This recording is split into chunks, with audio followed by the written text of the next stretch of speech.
Today, I'm very excited to be joined by Matt Bearwitz and Tom Cheney. Matt is from the Vermont Department. He's the Labor Chief Economist, and Tom is the Executive Director at Advance Vermont. Thank you both for joining me today. When we look at the Vermont economy, we have an aging population. That's not a story that's just a Vermont story. That's actually a U.S. story. A lot of this has to do with demographics. It has to do with the baby boomers. There was a large population boom in the 40s, post-World War II, and that population has aged, and they've had a long, successful career and work life.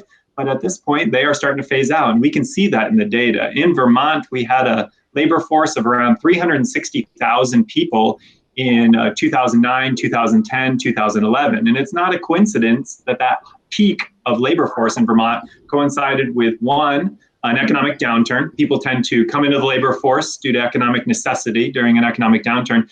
But two, related to that demographic point, the leading edge of the baby boomers turned 65 in 2011.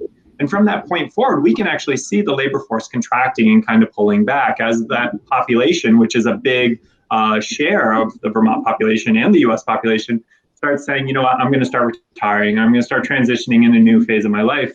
And so over the last 10 years, we've seen our labor force come down to around 340,000.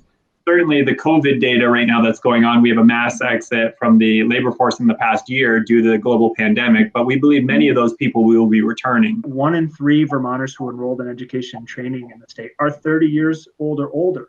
1 in 4 have are parents.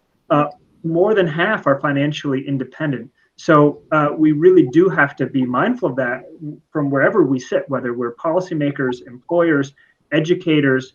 Have to understand that this is the population that we're educating right now, and the population we'll be educating in the future. So we have to be mindful about employment practices that might allow for your employees to get that education and training. And then we also have to acknowledge that this is also really important for people who are new Americans. We have 13% of our people enrolled in education and training in the state are new Americans.